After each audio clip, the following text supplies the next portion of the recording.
নমস্কাৰ সমৰ্থ পৰ্টেলত আজি প্ৰথমখন মেৰিট লিষ্ট পাব্লিছ কৰিলে তাৰ পাছত তোমালোকৰ মনত বহুতো কুৱেশ্যন চলি আছে আজি টোটেল 5টা টপিকৰ ওপৰত ভিডিঅ'টো বনাম তোমালোকে দিয়া কমেন্টৰ ওপৰতে ঠিক আছে প্ৰথমটো টপিক হৈছে কাষ্টটো জেনেৰেল হৈ গ'ল তোমালোকৰ কাষ্ট আছিলে ওবিসি এসসি বা এসটি এতিয়া তোমালোকৰ কাষ্টটো চেঞ্জ হৈ জেনেৰেল হৈ গ'ল মানে এডমিশন কেটেগৰীটো জেনেৰেলত আহিছে কি কাৰণে আহিছে হেতু বিষয় কম ইয়াৰ দুটা কাৰণ হ'ব পাৰে কি কাৰণে আহিছে তোমাতকে কম পাৰ্সেন্টেজ থকা লগৰবিলাকৰ মেৰিট লিষ্টত নাম আহিছে অথচ তোমাৰ অহা নাই কি কাৰণ হ'ব পাৰে বহুতে কমেন্ট দি আছে 3 নম্বৰ টপিকটো হৈছে মেৰিট লিষ্টত নাম অহাৰ পাছত কি কৰিব লাগিব তাৰ পাছত 4 নম্বৰ টপিকটো হৈছে মেৰিট লিষ্টত নাম নাহিলে কি কৰিব লাগিব এতিয়া বহুতৰ ছাত্ৰ-ছাত্ৰীৰ মেৰিট লিষ্টত নাম অহা নাই এতিয়া তেওঁলোকে কি কৰিব লাগিব 5 নম্বৰ টপিকটো হৈছে যে ফাৰ্স্ট মেৰিট লিষ্টত নাম আহিলে বাট ভাল লগা কলেজখনত নাম নাহিলে এতিয়া তোমালোকে কি কৰিবা এতিয়া তোমালোকে সেকেন্ড খনলে ওয়েট কৰিবা নে যিখনত পাইছা হেখনতে এডমিশন লবা এডমিশন ললে আকৌ পিছত লব পাৰিম নে নোৱাৰিম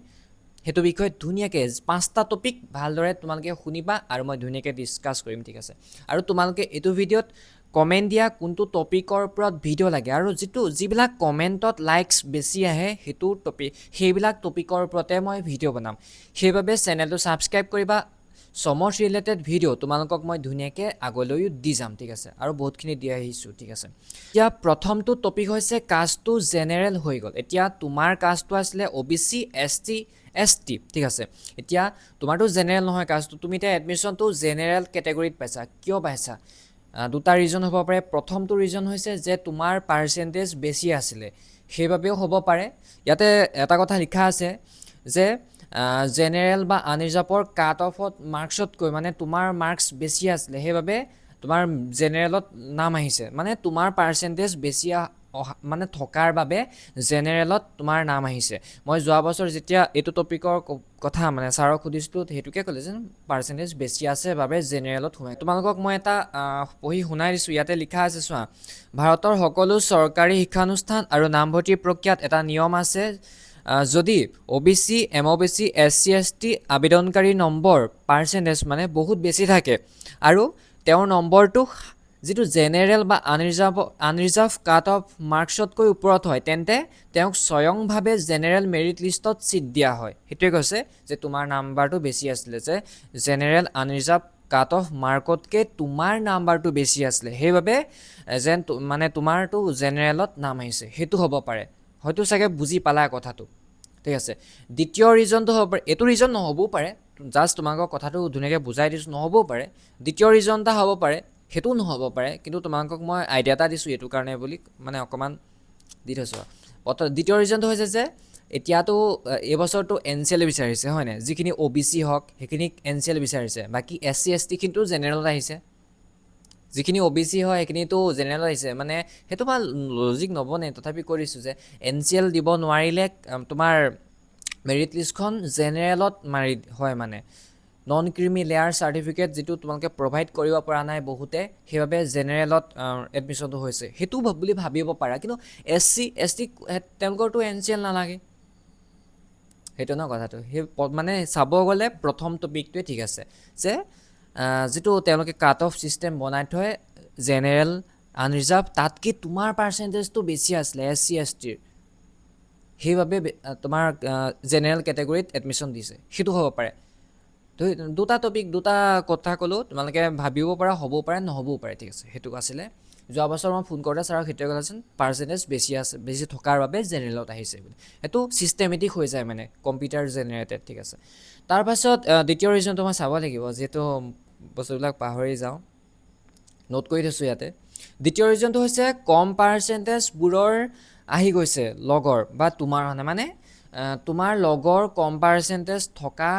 লৰা বিলাকৰ লগৰ বিলাকৰ নাম আহি গৈছে মেৰিট লিষ্টত অথচ মানে তোমাৰ অহা নাই কিয় সোৱা যদি আহে তোমালকে এটা কথা মন কৰিবা যে তোমাৰ লগৰজনে মেজৰ কোনটো সাবজেক্টত লৈছিলে আৰু সেই সাবজেক্টত কাট অফ কিমান গৈছে হাইয়েস্ট কিমান লোয়েস্ট কিমান হেতু তোমালকে চাব পাৰিবা যদি লগৰজনে বোলে আসামিজ লৈছে আসামিজ কিছুমান কলেজতো আসামিজ 40 লৈকে দি দিছে ঠিক আছে 40 লৈকে ফাৰ্স্ট মেৰিট লিষ্টত তাৰ বোলে আছিল 50 হি পাই গৈছে তুমি বোলে লৈছা বোলে জিওগ্ৰাফি সেইখন কলেজতে তুমি লৈছা বোলে জিঅ'গ্ৰাফি কাট অফ বহুত হাই গৈছে বোলে 70 তোমাৰ আছিলে বোলে 65 তেতিয়া তুমি নাই পোৱা তেনেকুৱাও ৰিজন হ'ব পাৰে বা সেইটো বাকী যদিও সেইটোও যদি ৰিজন নহয় বেলেগ যদি কিবা ৰিজন হয় তেতিয়াহ'লে আমি নাজানো তাৰপাছত তৃতীয়টো টপিক হৈছে যে মেৰিট লিষ্টত নাম অহাৰ পাছত তুমি এতিয়া কি কৰিবা যেতিয়া পৰ্টেলটো আমি মানে খোলো তেতিয়া ইয়াতে লিখা আছে পৰ্টেলটো তেওঁলোকে আপডেট দি আছে উপ ছামথিং ৱেণ্ট ৰং ইৰৰ ডিটেইলছ পেজ নট ফাউণ্ড বুলি দেখাই আছে ৰিফ্ৰেছ পেজ কৰিলে মানে এইটোৱে দেখাই আছে বৰ্তমান তেওঁলোকে আপডেট দি আছে আবেলি টাইমেতো এই ছিষ্টেমটো হৈছিলে যেতিয়া মেৰিট লিষ্ট পাব্লিছ কৰাত আগতো হৈছিলে বস্তুটো এতিয়া তেওঁলোকে আপডেট দি আছে ছিষ্টেমত যোনবিলাক কলেজে মেৰিট লিষ্টত নামবিলাক দিছে ছাত্ৰ ছাত্ৰীবিলাকৰ তাতে এডমিশ্যন অফাৰ বুলি থাকে সেই এডমিশ্যন অফাৰত মানে আহিব মানে অফাৰটো আহিব সেই অফাৰটো আহিলে তোমালোকে একচেপ্ট কৰিব লাগিব যদি বিচাৰা বা সেইখন কলেজত যদি এডমিশ্যন ল'ব বিচাৰা তেন্তে তুমি অফাৰটো একচেপ্ট কৰিবা সেইটো কৰিব লাগিব আৰু যদি তোমালোকে প্ৰথম মেৰিট লিষ্টত ভাল লগা কলেজখন আহি গৈছে তেন্তে এডমিশ্যন ল'বলৈ যাবা 4 জুনৰ পৰা 6 জুন দুদিন সময় পাবা ধুনীয়াকৈ যাবা আৰু ডকুমেণ্টছখিনি চব লৈ যাবা অৰিজিনেল ডকুমেণ্টছখিনিও নিবা জেৰক্সো কৰি নিবা তোমালোকে ডকুমেণ্টছ কি নিবা জানাই যিবিলাক আপলোড কৰিছা Aadhaar card PRC caste certificate NCL কিবা যিবিলাক দিছা ৰেচন কাৰ্ড ইনকম চাৰ্টিফিকেট গোটেইখিনি লৈ যাবা যাৰ যিখিনি আছে মাৰ্কশ্বিট মেট্ৰিক হায়াৰ ছেকেণ্ডেৰী এইবিলাক চব জেৰক্স কৰি লৈ যাবা ফটো পৰা ধৰি সেইখিনি আৰু অৰিজিনেল ডকুমেণ্টছ লৈ যাবা ডকুমেণ্ট ভেৰিফিকেশ্যন আৰু বস্তুখিনি চোৱাৰ পিছত তোমাৰ এডমিশ্যনটো কনফাৰ্ম হ'ব আৰু যিখিনি APL কেটেগৰী হয় তেওঁলোকে পে'মেণ্ট কৰিব লাগিব আৰু BPLখিনিয়ে এটকা পইচা দিব নালাগে আৰু এডমিশ্যনটো তোমাৰ হৈ যাব ঠিক আছে আৰু 4 নম্বৰ টপিকটো হৈছিলে যে প্ৰথমখন মেৰিট লিষ্টত ভাল লগা কলেজখনৰ নাম নাহিল তুমি ভাল নোপোৱা এখন আহিল যে তুমি এনেই কৈ থৈছিলা সেইখন তেতিয়া কি কৰিবা তোমালোকে ছেকেণ্ড মেৰিট লিষ্টলৈ ৱেইট কৰিব পাৰা আৰু বহুতে সুধিব পাৰে যে ছেকেণ্ড মেৰিট লিষ্টত যদি ৱেইট কৰোঁ তেতিয়া প্ৰথমখন গুচি যাব নেকি হয় যোৱা বছৰ যদি দেখা গৈছিলে যোৱা বছৰ অফাৰটো এক্সপায়াৰ হৈ গৈছে ঠিক আছে এইবছৰ যদি চাব যাওঁ তেনেকৈ এক্সপায়াৰ হ'বও পাৰে যদি হৈ যায় তেন্তে তোমালোকে সেইখন কলেজত মেৰিট লিষ্টত যেনেকৈ নাম আহিছে গৈ পেলাই ডাইৰেক্ট এডমিশ্যন ল'বগৈ নোৱাৰা পিছত গ'লে মানে কিন্তু স্পটত পাবা কিবা যদি ৰিজন থাকে বোলে যাব নোৱাৰিলা কিবা কিবি যদি মানে হস্পিটেল যাব লগা হ'ল কিবা কিবি হ'ল তেনেকুৱা ৰিজনত কলেজে দিব পাৰে ঠিক আছে কিন্তু এনেই নিদিয়ে কিন্তু স্পটত যদি চিট খালী থাকে তেতিয়া দিব যদি পাবা তেতিয়া পাবা ঠিক আছে তথাপিও কলেজত গৈ পেলাই এবাৰ সুধিব পাৰা যে প্ৰথমখনত আমাৰ লিষ্টত নাম আহিছিলে কিন্তু আমি টাইমত এডমিশ্যন ল'বলৈ নাহিলোঁ এতিয়া ল'ব পাৰিম নে তেনেকৈ কল এটা কৰি সুধিব পাৰা সেইটো কলেজে জানিব ঠিক আছে কিন্তু যোৱা বছৰ দিয়া নাছিলে বাৰু কেতিয়াবা দিয়ে ঠিক আছে সেইটো সুধি ল'বা আৰু তোমালোকে ৱেইট কৰিব পাৰা ঠিক আছে যে ছেকেণ্ডখনলৈ ৱেইট কৰিব পাৰা ছেকেণ্ডখনত অভিয়াছলি আহি যাবও পাৰে যদি ছেকেণ্ডখনতো নাহে এতিয়া ফাৰ্ষ্টখনতো নাহে তেতিয়া স্পটত পাই যাবা আৰু এটা কথা ক'ব থাকি গৈছে যদি তুমি ফাৰ্ষ্ট মেৰিট লিষ্টত তোমাৰ নামটো আহিছে এতিয়া ধৰি লৈছোঁ JB কলেজত তোমাৰ নামটো আহিছে ঠিক আছে জগন্নাথ বৰুৱা কলেজত তোমাৰ নামটো আহিছে তুমি পঢ়িব বিচাৰিছা কটনত এতিয়া তুমি JBত এডমিশ্যনটো লগাই থ'ব পাৰা চিটটো গুচি গ'লেতো দিগদাৰ হ'ব সেইবাবে তুমি এডমিশ্যনটো 4 তাৰিখৰ পৰা 6 তাৰিখে লৈ থ'ব পাৰা এডমিশ্যন ঠিক আছে